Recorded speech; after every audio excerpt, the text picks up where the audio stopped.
Welcome to Hybris Conversations. My name is Suresh Kochatal.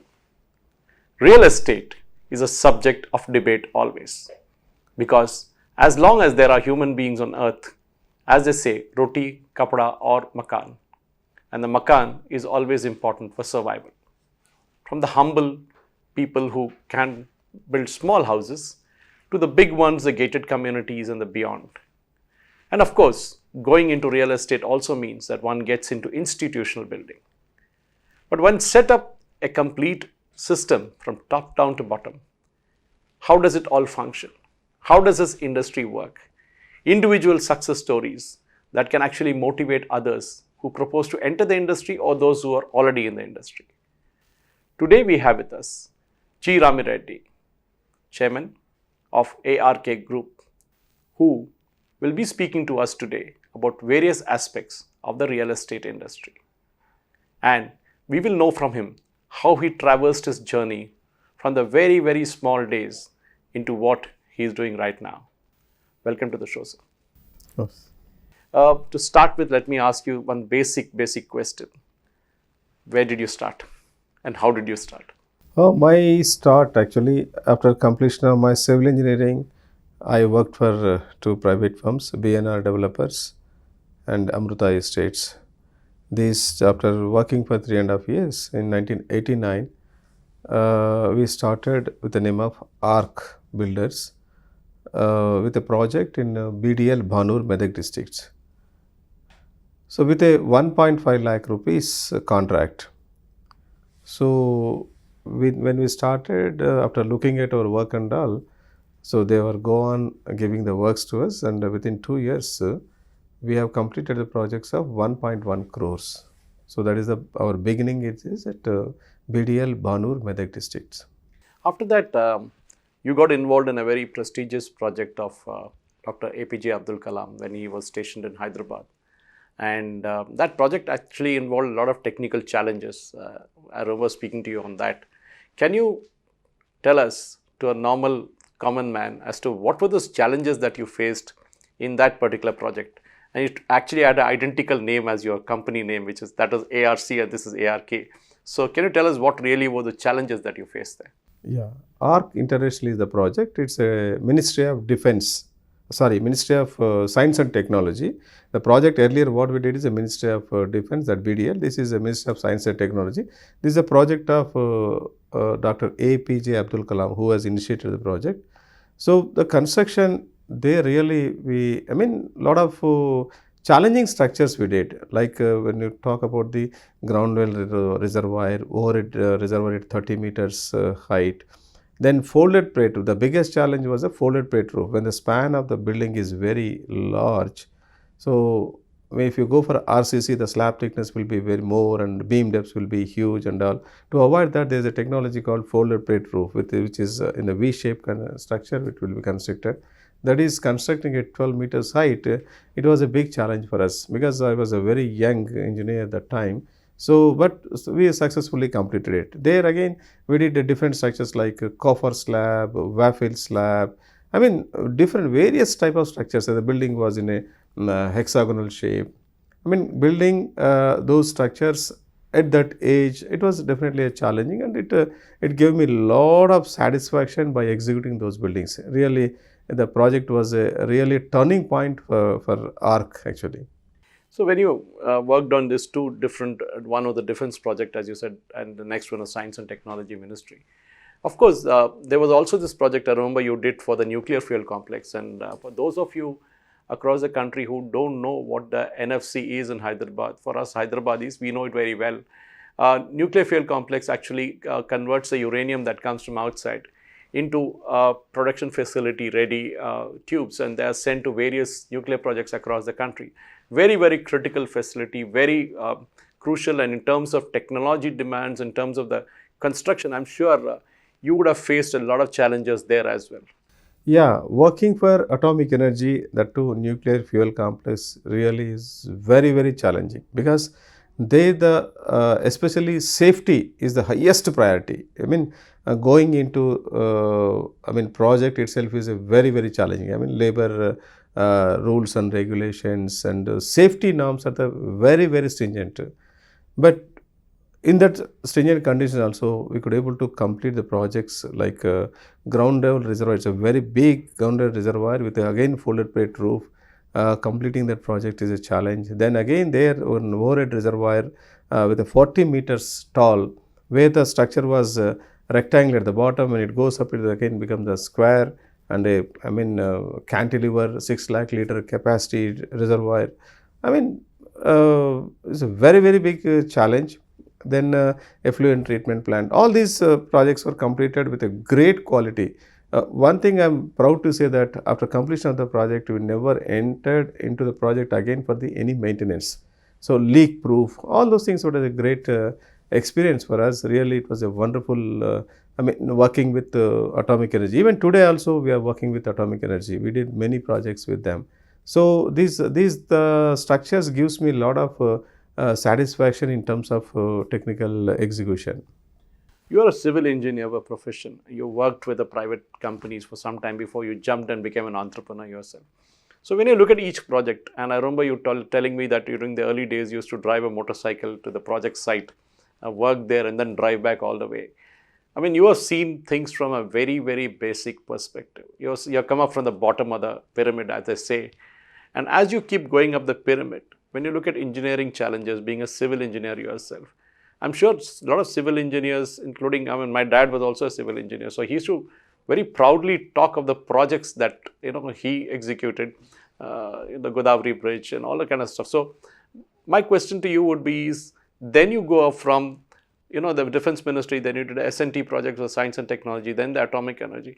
So was institutional building your forte? Was it your capacity was institutional building? Oh, firstly, actually, I wanted to share with you when I started journey as an engineer working with BNR developers, then coming to Amruta Estates. Thanks to then General Manager Mr. Narasimha Reddy, he gave me a task of constructing a building in Amruta Hills, the Panjagutta, on the hilltop. So when I joined there, I didn't even know what is the foundation, how it looks actually. But previous it was independent houses construction, BNR developers. When I came there, RCC structure, how it will be, how the foundation is laid, I didn't know about it. But to my luck, within 3 months, I was forced to become project manager. Okay.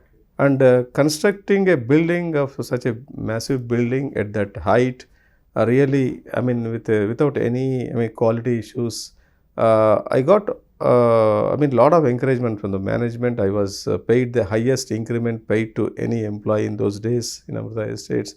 That really gave me a big boost to start my journey on my own. Then when it comes to, as you mentioned, working for defense, working for science and technology, working for atomic energy, then we have done many institutional buildings also, like Sri Venkateshwara Engineering College in Suryapet. It was inaugurated by then Governor Sri Rangarajan Garu. It's a very beautiful. Even today also you can see the building, which was built in 2000. Even today external painting is not done. So that is the problem, because we are doing a project in Suryapet now. That's how I can see the project what was built in 20 years ago. Similarly, we did for Vasu Engineering College, we did many institutions. Again today also we are doing. And Sagar Institute of Technology, Kite Engineering College, Aurora Group of institutions. Many engineering colleges have been built. We are a specialist in institutional buildings also. So that's a big challenge, because quite often people say, the buildings that were built 400 years ago, and we saw during the recent Hyderabad floods also, Purana Pool is standing very well, but the Naya Pool is developing cracks.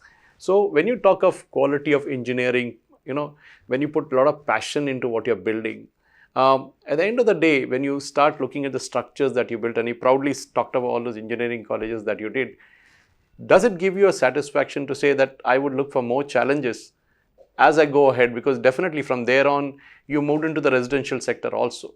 At the same time, I'm sure you had maintained that kind of passion in the residential sector also. But can you tell us, as an engineer, what is the satisfaction that it gives you when you build projects like this? Is it when you go back and look at it, oh, this is a beautiful thing done? Is that what you look at and say, I built this or my team built this? That is what the satisfaction is. No, actually, always I look at the challenges in engineering.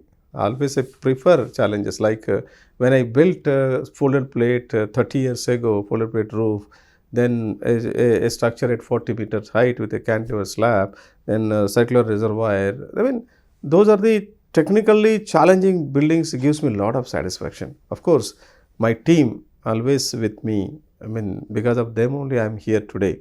So entire team, and when I started my organization with one employee in 1989, today we are over 100 people. But I always see people are working with me for 30 years, or some of the employees are there with me 30 years, 20 years, 19 years, like that.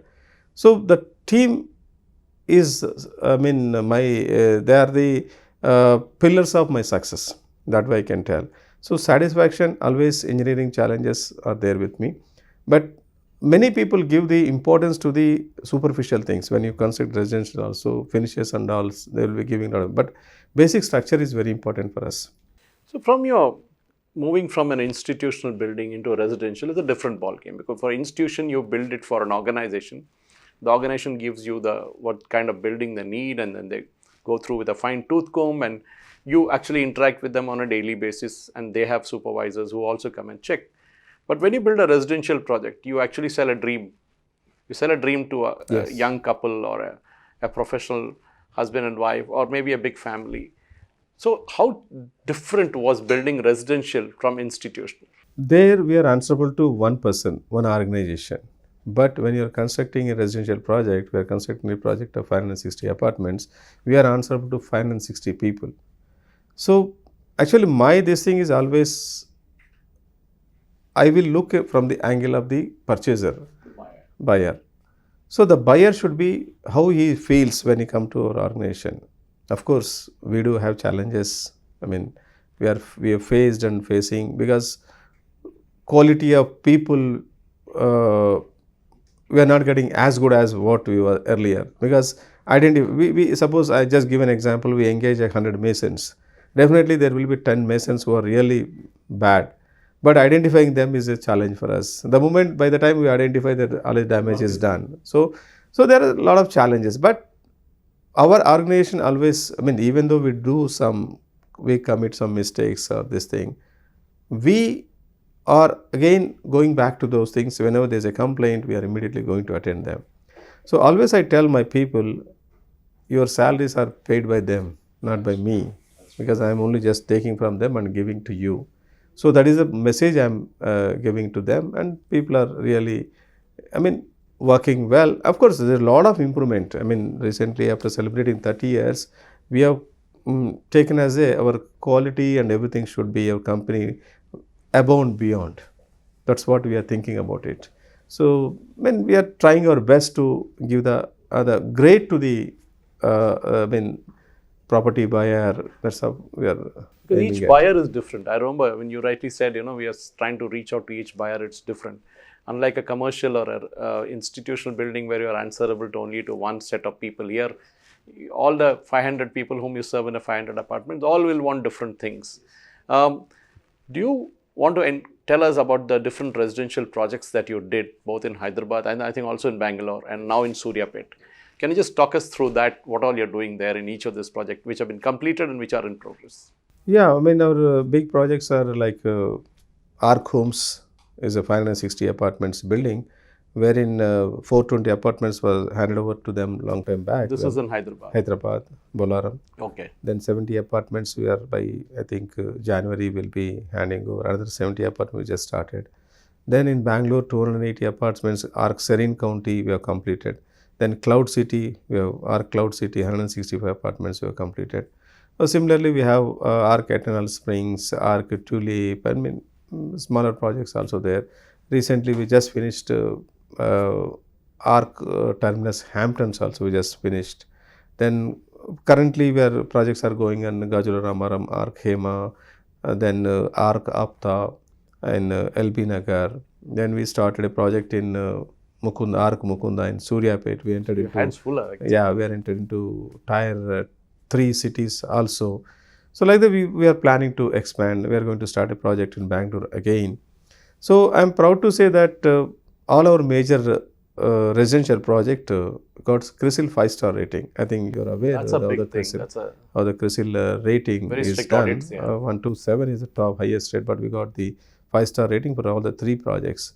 So we are focusing more on the quality and timely delivery. We are now our aim is to deliver the things faster than what we were doing earlier. So, I mean, we are learned many things during, as you said, every customer has got an individual choice. I mean, somebody likes in a home, one apartment, a 3 BHK apartment, daughter wants one color, son wants one color, wife wants somebody one wants color. an open kitchen. Somebody wants open kitchen, somebody does like this flooring, somebody doesn't like this flooring. But we are able to manage the things. I mean, majority people are happy with us. So when you do a residential project, I'm sure that you have started with, like, for example, the Bolaram property would be at a lower cost, and then when you come to places like High Tech City and beyond, this part of western part of Hyderabad, you would be seeing more cost there. Over the years, land costs have gone up. Naturally, they have gone up. Construction costs have gone up. Steel, cement, all the things that inputs that go into it. For a realtor like you, for a person like you who runs a project, to keep the cost at the basic stuff, how do you see the challenges going forward? Because definitely we're going to see cost only going up. It will not come down. But at the same time, we had this COVID thing that happened, and suddenly we saw, for a few months at least, there was no sales. But beyond that, when you look at a post-COVID scenario, how has the market picked up? Has it really picked up? Yeah, COVID definitely made a big difference in the entire, not only our industry, whole country, whole world, you can say. But fortunately, Hyderabad is not affected so much. In fact, Telangana, because ours is a most affordable when you can talk about it. When you look at the other city, major cities, even today also, Hyderabad is definitely affordable than many other cities. So basically, many advantages are there for Hyderabad, but for this floods, what has been never imagined, and Hyderabad is going to be flooded like this. Otherwise, natural calamities never was there in Hyderabad, but unfortunately, this has happened. But many people look at Hyderabad. A lot of investments are coming to Hyderabad. It's a infrastructure wise the best we can say in the country. So, I mean, many IT giants are. I mean, they have their best offices in Hyderabad. So, lot of image is there to Hyderabad. That is helping the real estate to. It is not fallen. I can say every place there is this price correction, but in Hyderabad there is no price correction. It's been stable always. It's stable. It's stable, and now I don't say it's a pre-COVID situation, but we are close to the pre-COVID situation. The sales are happening. That's definitely is encouraging. So when you look at your own projects as such, when you look at real estate, the problem with real estate sector is a few bad apples spoil everybody else. But people like you who strongly believe in quality, starting from an institutional building that you did, coming into residential sector, delivering projects on time, and as I say in English, as I say in a marketing terminology, what you see is what you get. So, the glossy brochures that you see, and exactly that's what you get in terms of delivery, and that gives a lot of confidence to the other buyers, because the entire thing, real estate, depends on a word of mouth publicity. Yes. People go and talk about you to the others, and then others come to you and start buying it. So, when you are looking at to build, when you start with a project, what are the basic things that you look at? And in the ARK group, what are the main points that you look at when you build a project? The main thing, location, we look at it, and whom we are giving. I mean, whom the end customers we are going to have. So that is the main thing. Then again, look at the price. So who are my targeting? Buyers. So what we are going to give them. So that is very important for me. So when you talk about the real estate, I wanted to say a few words about it. The moment real estate comes, somebody talks about it, there is a negative word. Actually, it is there in the market. Slowly it is. Yeah, it's a historical thing. It's a historical thing. But I wish, I would like to see that there is a day real estate means is a very, very strong professional, because real estate is giving huge employment. I think recent COVID times, you must have seen how many workers was depending on this. More than 50 million people are depending on the real estate itself. So there are some people, as you said, there are some people who are really getting the bad name to real estate because of various reasons. Their bad planning, shortcuts, then greedy, so many things. But couple of people, I mean, couple of organization does that. That really making impacts other things. But fortunately, RERA is in place now. I think everybody, Real Estate Regulatory Development Authority. So that is going to definitely give a lot of confidence to the home buyer because their money is safe now. So you have to buy the property with the RERA approved project only. So then your money is safe. When you look at a real estate project that you build, what are the important inputs? I'm sure since you are the boss right now, you might not directly meet each and every buyer, but I'm sure your team, your marketing team, your on the site teams do meet these people as they come in. Do you see a difference in buying patterns from the earlier times, say 20 years ago, to what it is today? What are the different things? What are the changes that you're seeing? Yeah, long time back, people are looking for independent houses. House means they should have their own land, they should construct a building. But now it's a dream. Having a own house is a big dream. They have to go for I mean, apartments. Apartments trend also was a 5-floor building, a small standalone building. Then it has come to gated community with 5 floors, then many this thing. Now it is a high-rise culture. So as the building goes top on top, people are preferring that. The 30th floor, 31st floor, 35th floor, people are preferring by paying more premium and they wanted to stay there. That's the sky. Because, I mean, they feel, I mean, everybody, I mean, then again, the facilities, every facility they look at that. Now there's a basketball court, badminton court, this court, that. I mean, lot of everybody is looking at lot of facilities are. I mean, people are looking at the facilities. Then big clubhouse with so many facilities.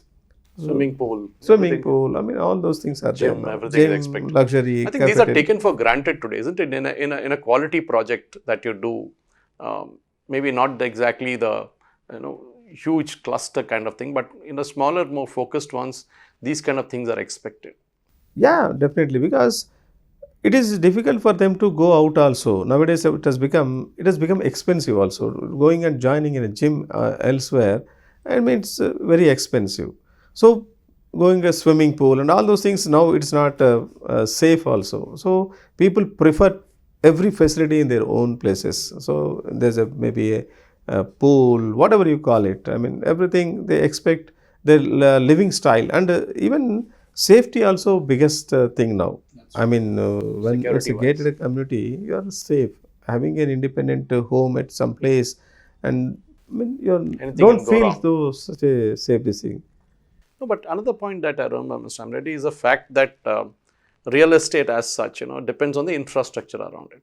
You can stay in a beautiful gated community, but as I say, if the outside infrastructure is not good, you step out of your house and then the roads are bad.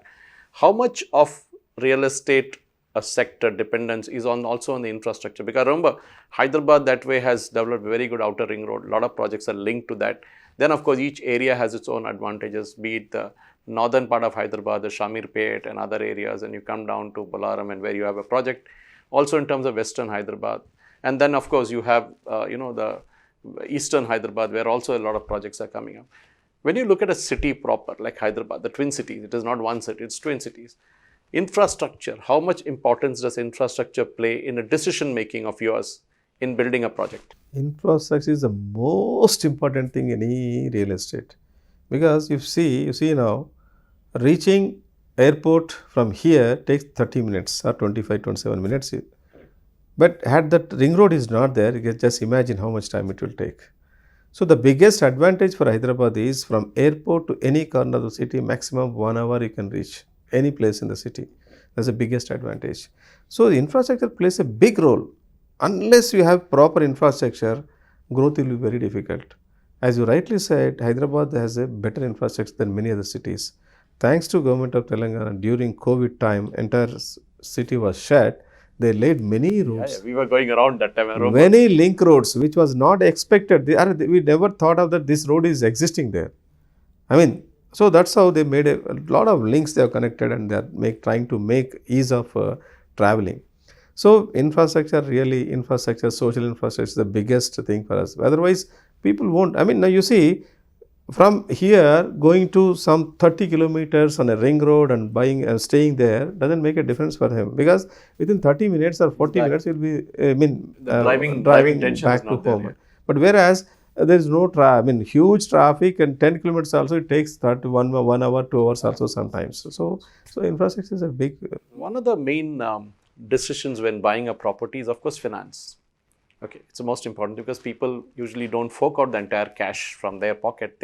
And usually it's the working professionals depend a lot on housing loans. When your projects are built, of course, you have tie up with banks and all that. But have you seen a change there also in terms of the financing thing happening, in terms of the interest rates softening down, in terms of people opting for, a certain banks, and also in terms of expectations from people as to the kind of loans they get, because each property has a different value as such. So what is your reading about the housing finance sector? Yeah, housing finance, these are two things. One is developer finance, the project funding. Earlier it was not there. Now there are many banks are giving the funding. Even private NBFCs also come into the picture. Now we are getting at this thing. Of course, NBFCs are little costlier than other thing, but fund availability is there. That's how all these big projects are coming. Every developer now they can start a project with 30% of his share, and the rest he can depend on the banks, and then whatever you call it, receipts from the customers. So that's the biggest advantage for going a big projects. Then when it comes to home buyers, there was a stage even higher also, 9 plus 9.5%, even 10% home loan rate interest were there. But fortunately today it is coming from 6.9 to 7.5%. So there's the biggest advantage for the home buyer. Today, home buyers, even there's a scope for further reduction. Actually, the banks are not passing the entire thing to the buyers, because RBI has cut their repo rate and reverse repo rate, but this entire thing is not passed on to the end user yet. So if that is passed on, even further home loans will become further cheaper. It's the right time, best time to buy in. So your advice to young professionals who want to settle in Hyderabad from other cities, a lot of them come to Hyderabad because they come here to work, and then they find that the city's climate is pretty good except for those 2 months in April, May, June, that time, and otherwise it's pretty perfect. So you are saying it's the right time to buy a property in Hyderabad because you're seeing the interest rates softening up. You're seeing a lot more, projects coming up. You're seeing a lot more inventory coming into the market. So according to you, when you look at as a professional, when I look at a professional builder, you look at ARK builders as such, you're saying ARK group, you're saying I want to tell youngsters today who want to buy, I want to tell middle-aged professionals that this is the right time to buy. Always, definitely it's right time to buy. So another thing, real estate advantage when you compare with other investments. Share markets, sometimes it grows, sometimes it falls, we don't know. Then which are the mutual funds? Again, there's a fluctuation. But real estate is the only investment where you are 100% sure of it. Yes, there is a times where the recession price may go down little. But when you look at a long term, if you invest today and look at your property price after 10 years, how much it grows?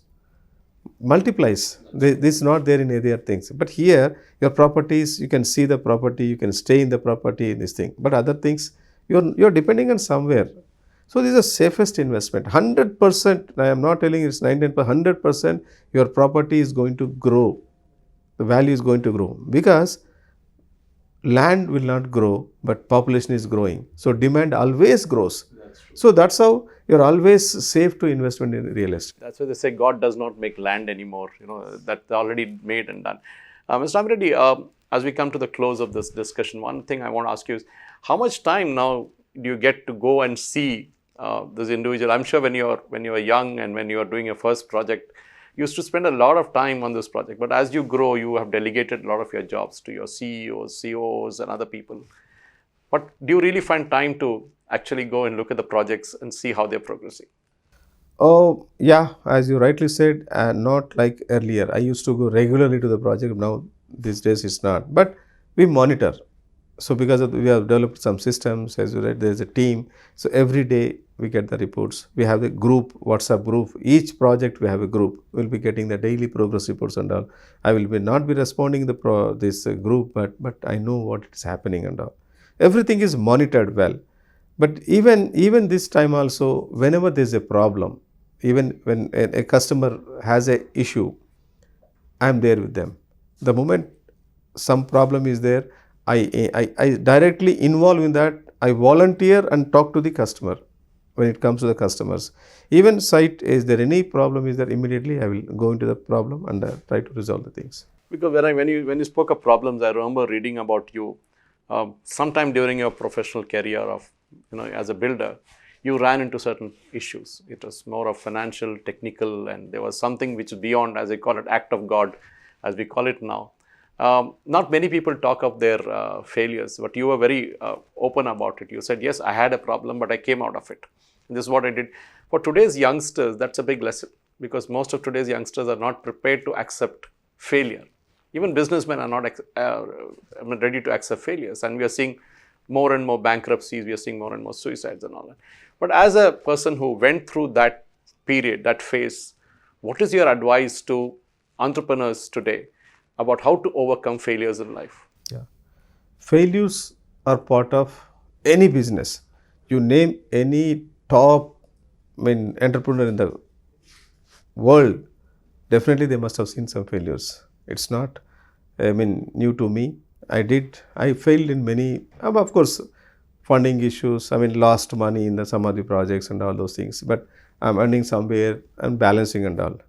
But the biggest failure I can say in my life, after 30th year of my journey, in 30 years, I never left any job in between. Even though I lost a huge also, I never left a job. You completed it. I completed it. When 30th year of my journey, a project, the 4 towers were there, 2 towers were completed, 2 towers were, for some reason, there are various reasons are there, as you said, act of God. The project, 9 project managers got changed in a 2 years time. And there are 70 people, almost 70 staff left the project. You can just imagine having 30 years of rich experience, big team, CEO, COO, all big. Now earlier I used to be there alone and I used to monitor, but there's big team, project manager, GM, all those things were there. But unfortunately, we have every equipment. Flooded with the complete infrastructure. There's a great infrastructure, the staff is there, team is there, everything is there, but still we failed to complete 2 buildings. We have to leave unfinished building because we lost a huge money. The client wanted us to, if you do further, you are going to lose further. So that's how. But one thing I'm very happy to share with you, when the inauguration of those 2 buildings, I was felicitated. A contractor which is terminated, a contract is felicitated, I don't think ever happened. I So think they were very honest with you, that you were very I'm, honest. I'm very honest in that, definitely. I think one of your famous photographs, I remember you telling me, was standing along with Ratan Tata and others when you built a project that not many people know about in Hyderabad, was the Tata Aerospace project. And can you just take us through that, because that must be your kind of pinnacle that you have reached right now in terms of the institutional building. Yeah, that's an industrial building. Industrial we did for Schneider, we did for JBM Group, we did for Mahindra, but finally, recently, 2016 onwards, we were building for Tata Group at Aerospace. We started with one small contract there. Then Tata Boeing, Tata Lockheed Martin, Tata Sikorsky, Tata GE, Tata Advanced Systems Limited, all the projects which are coming, everything is done by us. This must be really high demanding kind of work, because high quality oriented. Yeah, Boeing doesn't really. Boeing, Lockheed Martin, they are the Sikorsky, all multinational companies, and the quality standard, the safety standards, the rules and regulations are, extreme on the top. So I'm very proud to finish those projects, and even they feel they wanted to engage always ARC. Any future projects with them, definitely we are going to be there. That's for sure. Because one project they gave to us, every project came to us. We were competitive. Definitely. We were not, even though we were not the lowest, they asked us to match the lowest and we gave the best. And I never looked for the real money there, but a lot of satisfaction. Having one picture with Ratan Tata ji, that makes your life. That's make me. In fact, I also had that fortune about a few years ago in Mumbai to have a picture with him, and I think I still treasure it a lot. 3 decades in the industry, Mr. Amireddy, facing all these issues, you built so many projects. Looking back at it right now, as we close this conversation, what is your thought process? How do you look back at the entire thing as a visionary and say, fine, I ran my life, I did all this, I'm happy with what I did, but what would be your thought process, the entire thing as such? No, Suresh Garu, I just always enjoy every moment of my life. The day one, 30 years back, 31 years back, what was the company, how was when I was going on a motorbike, how was I, today also I am enjoying that. And this I wanted to continue actually. I mean, these years, so many years, 31 years of my journey, all my projects are referral only. That you please make a note of Oh, it, whether see, it's that's residential, whether residential, institutional, industrial.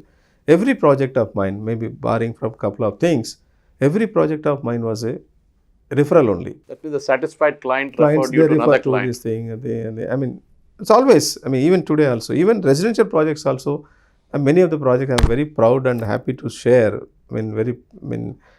Pleased to share that many of the landowners came to my office and they offered the projects to us. I mean, really, That must be very rare in the real I estate mean, that's what I'm industry. very happy. I'm not a big developer like others, but my next challenge is my mission, rather, I can say, a company which is not even 100 crores now, I put a target of 5,000 crore company by 2030. That must be a big That's a big challenge. mission actually.